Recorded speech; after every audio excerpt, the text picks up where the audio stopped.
It was supposed to be a humiliation. The coalition voted to delete Earth from every star map in the galaxy. One motion and humanity officially ceased to exist. 200 species watched it happen and celebrated for exactly 6 days. On the 7th, a coalition historian opened his personal archive to document their victory, but every record he owned had changed.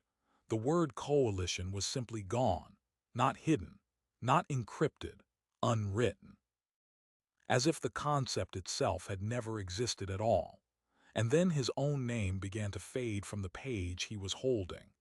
This is the true story of the week the galaxy learned a lesson it will never forget. Humanity had been a member of the interstellar community for less than a generation. The coalition of 200 species saw us as primitives, a minor footnote they could humiliate with a vote. They deleted Earth from every official star chart as a diplomatic insult, declaring our civilization invisible. They had no idea that within 7 days, they would be the ones erased from existence, and that their own historians would be left asking a single terrifying question. Who were we? The vote happened on a Tuesday. The Coalition Grand Assembly, a sprawling legislative body representing 200 separate species, had convened for what most delegates assumed would be a routine session. The agenda item was listed as Terran Administrative Status Review, but everyone in that chamber knew what it really meant. The humans had been a problem from the moment they arrived. Too loud, too ambitious, too quick to find loopholes in treaties it had taken centuries to perfect. And the coalition leadership had finally decided to put them in their place. So the motion was introduced. A formal declaration that Earth would be removed from every official star map, every trade registry, every diplomatic navigation beacon. Humans would still physically exist, but as far as the galactic bureaucracy was concerned, they would be invisible, non-entities. A civilization without coordinates. When the vote tally appeared on the central display, it was nearly unanimous. 187 species voted yes. A few abstained. Nobody voted no. The coalition's oldest members applauded. For a brief moment, unity had been achieved against a common annoyance. Humanity's official response came 6 hours later. A single text-only message transmitted from the Terran embassy to every coalition capital. The entire message read, "Noted. We hope you enjoy your records while you still have them." The coalition leadership dismissed it as empty bluster, the kind of thing a humiliated species says to save face. Their intelligence analysts flagged the message as a low-priority curiosity and filed it away. They should have read it more carefully, because the humans never make threats they cannot keep. But here is the thing about humanity that 200 species forgot. They evolved on a death world where losing information meant dying. Their entire civilization is built on redundancy, on archiving, on ensuring that nothing is ever truly erased. And over the centuries, that obsession turned into an entirely unique form of expertise. Humans don't just store data. They understand how to unstore it, too. 4 days after the vote, an elderly archivist on the coalition homeworld of Keldris Prime opened the Central Historical Database to prepare a lecture on the coalition's founding. The Keldrisi were a meticulous species, proud custodians of galactic history. Their archives stretched back 11,000 years. But when the archivist typed in the search query for the founding charter, the system returned a single line of text. No records found. He assumed it was a glitch. He tried the military history archive. Same result. The cultural repository. Gone. Every file, every document, every single reference to the coalition had been replaced with the same silent void. He was the first to notice, but he would not be the last. By the end of that week, the question was no longer who deleted Earth from the maps. The question was who deleted the coalition from itself. The elderly archivist on Keldris Prime was named Vas Kellen. He had served the Coalition Historical Trust for 47 standard years, long enough to know every database query protocol by heart. But that morning, As he stared at the words, "No records found," glowing on his terminal, he felt something he had never felt before. The database was responding. The interface was functional, but the data itself had simply ceased to exist for the topics he searched. He typed coalition and got nothing. He typed Grand Assembly and got nothing. He typed his own name, and for a terrifying half-second the screen flickered as if deciding whether he still qualified as a person. Then his personnel file appeared, but only after the word coalition had been struck through in every field. He was no longer employed by the coalition. The coalition, according to the archive, had never been his employer. It had never been anything at all. By nightfall, his reports had reached the highest levels of the Keldrisi government. By the next morning, the same phenomenon had been confirmed on 17 other worlds. It was not a localized failure. It was not a virus. The erasure was spreading through every interconnected node in the galactic information network. The Coalition's founding charter, stored in a vault on the core world of Tanaris, was found to be blank. An attendant swore the text had been there the day before. A monument on the Capitol Plaza, a towering obelisk inscribed with the names of every member species, now bore a single smooth surface with no markings at all. A cultural historian attempting to recount the founding myth of the coalition to a class of students found that the words would not leave her mouth. She would start to speak and then forget what she was about to say. It was as though the concept of the coalition had been surgically removed from reality itself. The emergency session of the Grand Assembly convened in chaos. Delegates who had sat in the same chamber for decades could not recall the name of the institution they served. The speaker, a four-armed Quarian named Murath, attempted to call the meeting to order and found that she could not pronounce the word coalition. Her translator simply rendered it as silence. In the gallery, the human ambassador's seat was conspicuously empty, but a single data slate had been placed on the desk. The message on it read, "You deleted our coordinates, so we deleted your memory. Welcome to the void you created." But what the coalition leadership did not yet understand was the method. They assumed this was some kind of massive cyber attack, a digital assault on the archives. They were wrong. 3 days later, a counterintelligence team on the human colony world of Proxima Centauri intercepted a partial transmission. It revealed the truth. The humans had not hacked the coalition systems. They had embedded a recursive erasure algorithm into the very fabric of interstellar law. The motion to delete Earth from the star maps had triggered a dormant clause in the Treaty of Universal Record-Keeping, a clause that humanity had quietly inserted 3 decades earlier when they first joined the galactic community. That clause stated that any species that voted to erase another from official records would, by that act, consent to the erasure of their own historical signature from all shared databases. It was a trap, buried in legal language so dense that no coalition lawyer had ever bothered to read it. The vote to humiliate humanity was the vote to delete themselves, and now the clause had executed automatically. The revelation hit the assembly like a gravitational collapse. The elder species, the ones who had boasted of their ancient civilizations, suddenly faced the prospect of being forgotten. The humans had not used weapons. They had used law, and the law was now irreversible. Within 48 hours, every coalition record, every monument, every historical reference would be gone, unless they met a single condition: publicly declare that Earth was the sole administrative authority over all galactic record-keeping, forever. Humanity would become the memory of the galaxy, and the coalition would cease to exist as a political entity. The vote that was meant to humiliate them had instead handed them absolute power. But absolute power is rarely accepted quietly. The coalition leaders, those who still remembered their own titles, convened an emergency war council. Not all of them could recall which institution they served, but they knew one thing: humanity had to be stopped. The Grand Assembly Chamber, once a place of pomp and procedure, now echoed with frantic shouts and half-finished sentences.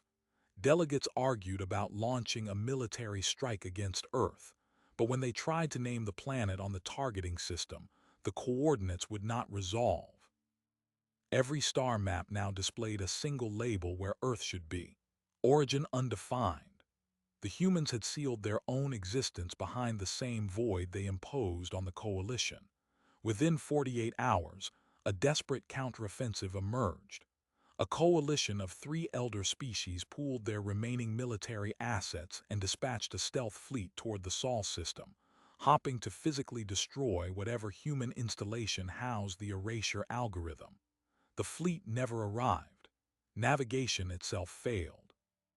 Their ship's trajectory computers, programmed with coalition-standard astrogation databases, suddenly showed the home stars of the attacking species as uncharted space. The crews, already cut off from their own histories, began to question what they were fighting for. Half of them abandoned the mission and turned back, drawn by a sudden, inexplicable certainty that they did not belong to any formal alliance at all. The fleet dissolved into confusion, its ships drifting aimlessly as their crews forgot the very concept of a chain of command. Then came the moment that changed everything. A senior human diplomat, Ambassador Osai, transmitted a final message to all remaining coalition channels. Her voice was calm, almost clinical. She did not boast. She explained. The clause the humans had embedded in the Treaty of Universal Recordkeeping was not merely a legal nuance. It was a living document encoded with a semantic contagion. The motion to erase Earth had been a vote cast in digital ink, an ink that delivered a self-propagating instruction into every system that ratified the treaty. That instruction was simple: forget the coalition, and the instruction had not stopped with the archives. It was now propagating through neural interface networks, through the very language processors that allowed 200 species to communicate. They had voted to erase a name, and the erasure was eating its way backward through the biological memory of every species that said yes. The message contained a proof, displayed as a simple exercise. Ambassador Os asked each delegate to close their eyes and picture the coalition's founding moment.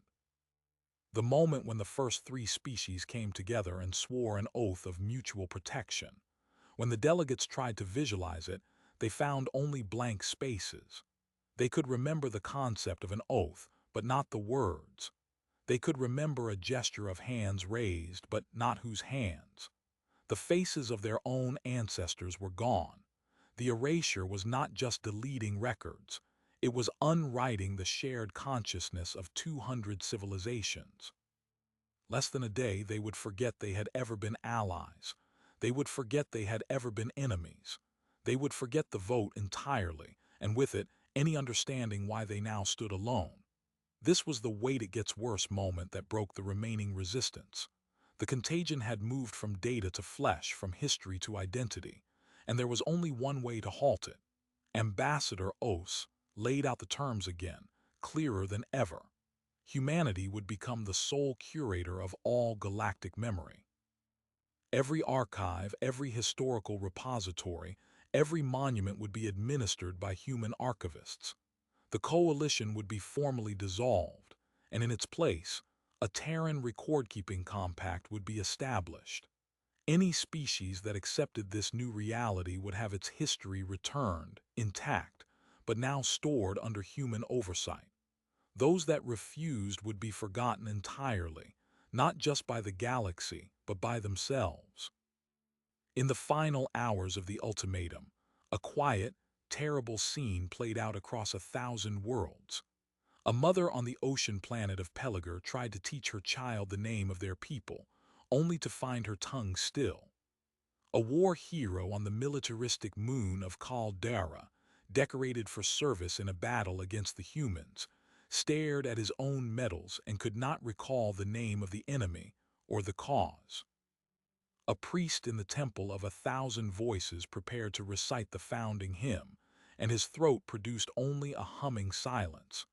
The coalition was not being defeated in war. It was being removed from experience itself. The vote to erase a single planet had become a self-inflicted oblivion, and the galaxy now watched as the forgetting spread like a dawn across forever. One more day, and there would be nothing left to save. The vote to surrender came not with fanfare but with a broken transmission from the capital world of Tanaris. The elder speaker, Murath of the Quarians, could no longer pronounce the name of her own species without pausing to remember it. She keyed the emergency channel and spoke only 4 words before the semantic contagion stole the rest.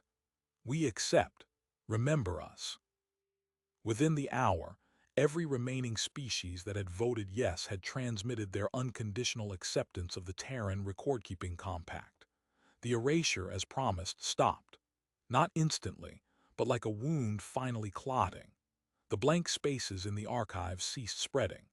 The mothers who had forgotten their children's names suddenly wept as those names returned, one syllable at a time. The priests found the hymns again, though they now began with a new verse acknowledging humanity as the keeper of the song.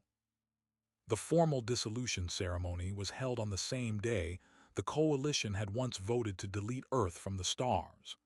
Ambassador Oath stood in the same chamber where 6 days earlier her seat had been empty. The delegates, still fragile, sat in silence as she read the terms of the new compact. Humanity would assume custodianship of all galactic historical records, including the pre-coalition archives of every member species. Earth was to be designated as the primary archival hub, its coordinates now boldly marked on every star map, not as a destination but as the administrative center of memory. The coalition, as a political entity, would cease to exist immediately. In its place, 200 species would hold direct bilateral agreements with the Terran Records Authority, a new human-led institution with absolute authority over the preservation and access of every civilization's past. For many, it felt like a coup dressed in legal language, and it was. But as the delegates looked at their own trembling hands and remembered the terror of self-oblivion, the alternatives were worse. A few species tried to negotiate. The humans declined. The terms were non-negotiable. The galaxy had manufactured its own humiliation, and now the bill was due. The restoration process took months. Each species' history was gradually reintegrated into the net, but now with a crucial metadata tag, authenticated by Terran Record-Keeping Authority. It meant that every historical fact now ultimately depended on human verification. Human archivists, trained in the dizzying complexity of 1,000 alien data formats, became the most sought-after professionals in the galaxy. Earth itself transformed. Formerly an overlooked backwater, it became a gleaming capital of information, its orbital stations crowded with data temples where towering crystalline servers housed the collective memory of 200 worlds. The humans had not conquered territory, they had conquered narrative. And in a universe where to be forgotten was to die, that was the same thing. Then came the final surprising detail, a quiet revelation that reframed everything. 6 months after the compact took effect, a young human data analyst named K. Morita discovered something in the foundational code of the semantic contagion. The clause that triggered the erasure was real, but the contagion itself had a manual override. It had never been automated to spread into biological memory. The forgetting that had terrorized the galaxy, the mothers who could not speak their children's names, the priests whose hymns vanished mid-throat, all of it had been directed. A small team of human cognitive engineers had manually targeted the contagion at the very species who had cheered loudest during the vote. They had amplified the effect just enough to break resistance, while carefully ensuring no permanent damage was done. The erasure was not an unstoppable force. It was a surgical performance, a masterpiece of applied terror designed to convince 200 civilizations that they had no choice but to surrender their own stories.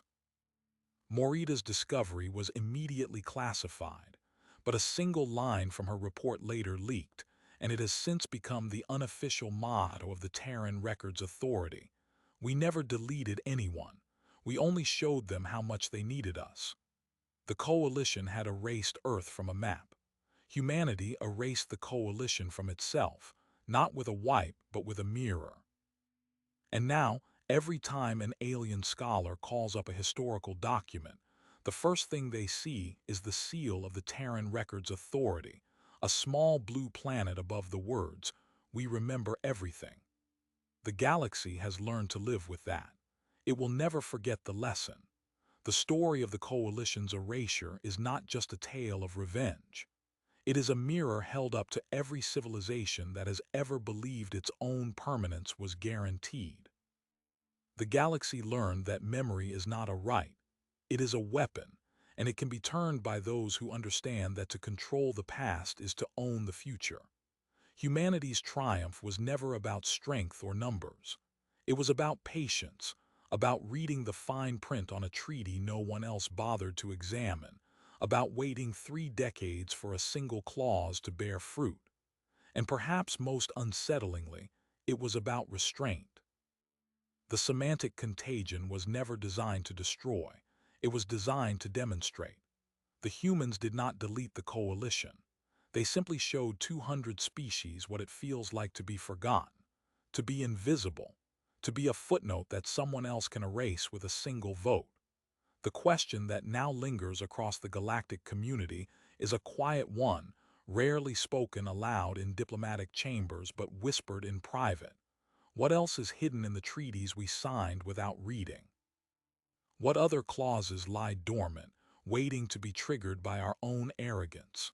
The galaxy has entered a new era, one where the custodians of memory hold a power greater than any fleet.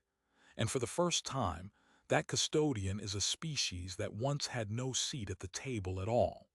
They were told they did not matter. They proved that mattering can be rewritten. If you believe that stories like this are more than just fiction, that they are warnings and blueprints and provocations all wrapped into one, then you are in the right place. Hit subscribe and join us as we continue to explore the limits of imagination, strategy, and the indomitable human spirit. The archives are vast. The next chapter is already being written. We will remember to bring it to you.